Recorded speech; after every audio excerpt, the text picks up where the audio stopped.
Le VBA est définitivement puissant. Avec Access, nous avons déjà appris à accéder aux ressources de fichiers Excel et Word, mais aussi aux ressources de fichiers PDF. Ici, nous proposons d'entrer dans le cœur des bases de données externes pour manipuler toutes leurs informations. Dans ce premier des 4 volets, nous allons démontrer comment récolter tous les noms des bases de données hébergées par un dossier. Sur l'exemple complètement finalisé illustré à l'écran, au clic de l'utilisateur sur un bouton matérialisé par l'icône d'un dossier, l'utilisateur désigne comme ici un dossier contenant des bases de données qu'il valide avec cette boîte de dialogue standard Office et constatez-le aussitôt, il récolte tous les noms des bases de données dans une première zone de liste placée sur la gauche du formulaire. Tous les noms des bases de données contenues dans ce dossier. Dès lors, au clic sur l'un des noms ainsi importés, moyennant un petit temps de traitement, vous remarquez qu'il récolte les noms de tous les objets composant cette base de données dans 4 zones de liste placées sur la droite. En l'occurrence, cette petite base ici ne propose pas d'état.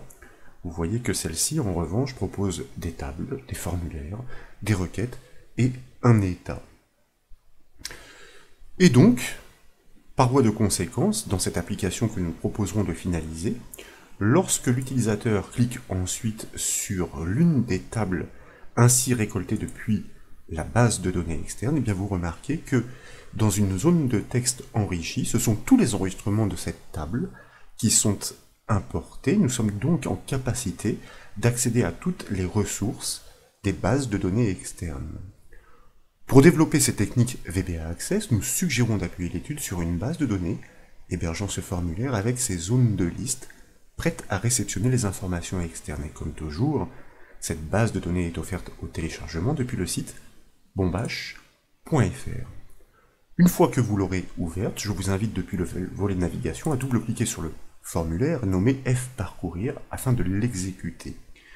Il offre bien les différentes zones de liste pour récolter les informations, ainsi que la zone de texte enrichie sur la partie inférieure pour récupérer les enregistrements d'une table externe désignée. La première action de l'utilisateur doit consister à cliquer sur le bouton à l'icône d'un dossier pour désigner un emplacement dans lequel sont hébergées les bases de données externes à étudier. Mais à ce stade, bien sûr, si vous cliquez sur ce dernier, rien ne se produit encore.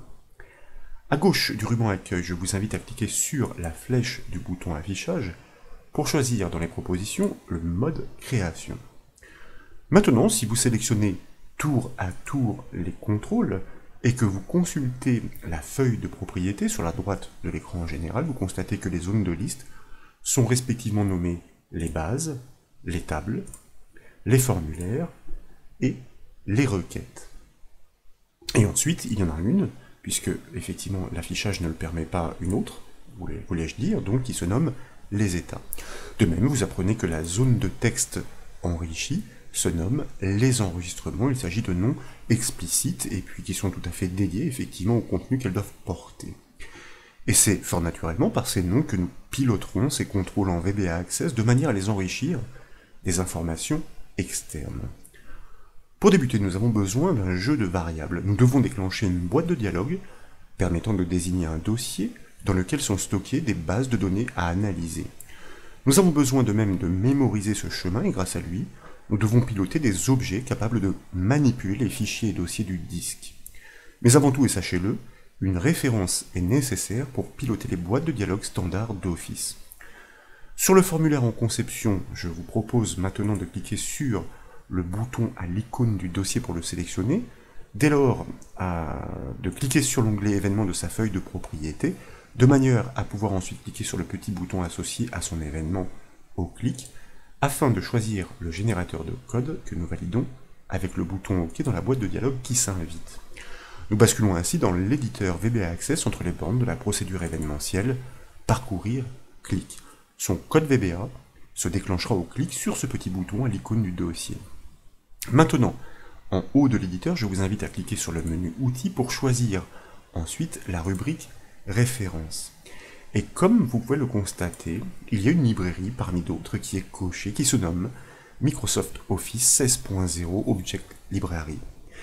Elle est donc déjà ajoutée au projet VBA Access. C'est elle qui va nous permettre de piloter les boîtes de dialogue standard d'Office une fois que nous aurons déclaré les variables que nous avons évoquées précédemment. Maintenant, nous allons cliquer sur le bouton OK de cette boîte de dialogue pour revenir dans la feuille de code. Et dans la procédure parcourir clic, nous allons commencer, comme nous l'avons annoncé, par la déclaration des variables. Tout d'abord, nous avons besoin d'un objet que nous nommons boîte et que nous allons typer comme un file dialog, c'est-à-dire un objet de boîte de dialogue, mais qui sera utilisé pour instancier cette classe de manière à pouvoir effectivement piloter les dossiers du système. Et bien sûr, dans l'enchaînement, nous allons déclarer une variable que je vous propose de nommer chemin et que nous allons typer comme un texte, c'est-à-dire comme un string, pour pouvoir récolter le chemin d'accès complet au dossier ainsi désigné par l'utilisateur par le biais de cette boîte de dialogue. Puis, nous avons besoin de variables objets. La première, je vous propose de la nommer objet fichier. Son rôle, donc comme un objet déjà au sens large, as object, son rôle va être d'instancier la classe par le biais de, nous le verrons, de la fonction createObject, permettant d'hériter des propriétés et méthodes pour manipuler les fichiers et dossiers du disque. Et donc, par voie de conséquence, nous allons déclarer une autre variable que je vous propose de nommer le dossier, qui va justement, alors pas la dossier, mais le dossier, bénéficier d'une des méthodes de cette classe ainsi instanciée pour pouvoir pointer sur le dossier désigné par l'utilisateur afin de le manipuler. Et c'est ainsi que nous aurons besoin d'une dernière variable que nous allons typer encore une fois comme un objet au sens large, que je vous propose de nommer chaque fichier. Son rôle sera de parcourir, comme son nom l'indique, chaque fichier dans le dossier ainsi désigné par l'utilisateur, donc par le biais de cette classe qui va permettre d'hériter des propriétés et méthodes. Et cette variable, chaque fichier, contrairement aux autres, va prendre son type, son affectation, si vous voulez, dans cette boucle for each pour devenir un élément de fichier. Maintenant que les variables et les objets sont déclarés, nous allons pouvoir commencer par initialiser celui qui doit représenter la boîte de dialogue, permettant de naviguer au travers des dossiers de l'arborescence du disque. Mais avant cela, je vous propose d'agir sur notre zone de liste déroulante qui se nomme les bases. Nous l'avons vu sur le formulaire avec la feuille de propriété, pour exploiter sa propriété ressource que nous allons initialiser à vide. Pourquoi? Eh bien tout simplement parce que l'utilisateur peut très bien tester plusieurs dossiers consécutivement. Il n'est pas question que ces noms de bases de données s'empilent les uns à la suite des autres, mais qu'ils remplacent les précédentes importations, donc nous purgeons la zone de liste.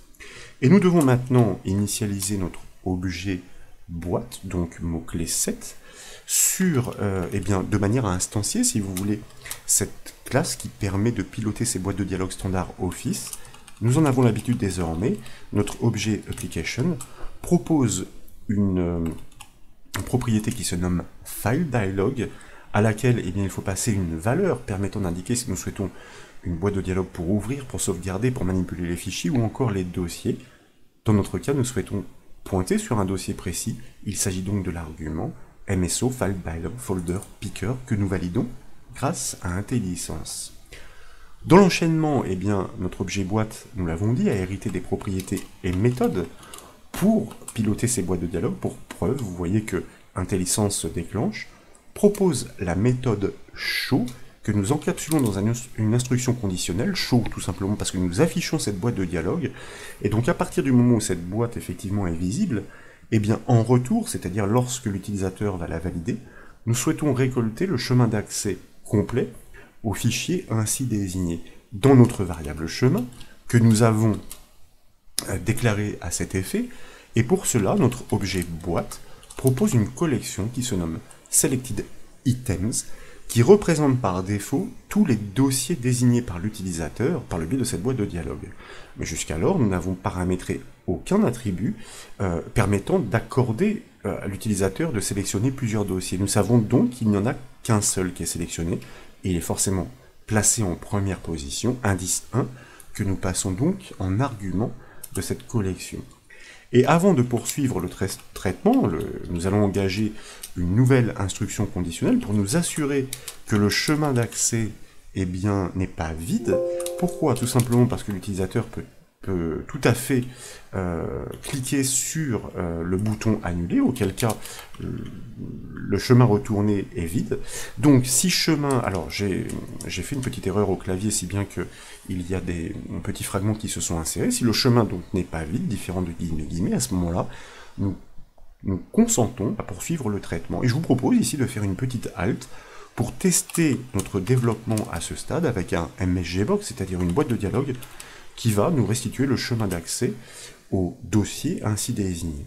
Donc, eh bien, après ce MSGbox, nous revenons sur notre formulaire en conception que nous pouvons exécuter avec la touche F5 du clavier. Nous cliquons sur notre petit bouton à l'icône du dossier, nous revenons dans un répertoire qui contient des bases de données, nous le validons directement avec la boîte de dialogue, et de retour, comme vous pouvez le voir, la réponse est effectivement fournie par une autre boîte de dialogue déclenchée par cette fonction MSGbox. Elle restitue le chemin d'accès complet au dossier désigné par l'utilisateur.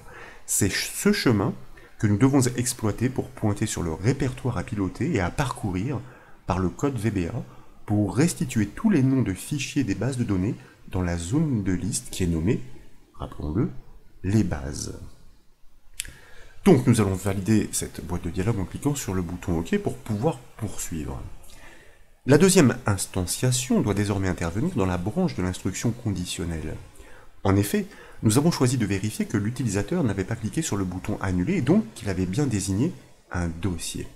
Donc tout d'abord, je vous propose de revenir dans l'éditeur VBA Access, de passer l'instruction du MSGbox en commentaire en la préfixant d'une apostrophe, et à la suite, dans les bornes de cette instruction conditionnelle, eh bien, nous allons poursuivre le développement.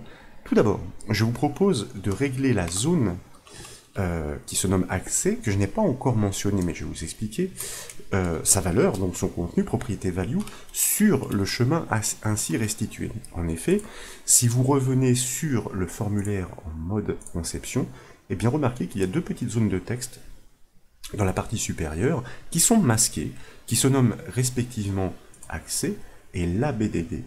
Leur vocation est tout simplement de mémoriser le chemin d'accès à la base de données, du moins au dossier des bases de données, et le nom de la base de données cliquée quand il s'agira de récolter toutes les informations qui leur sont attachées, de manière à ce que ces informations soient portables d'une action à une autre, comme s'il s'agissait de variables publiques.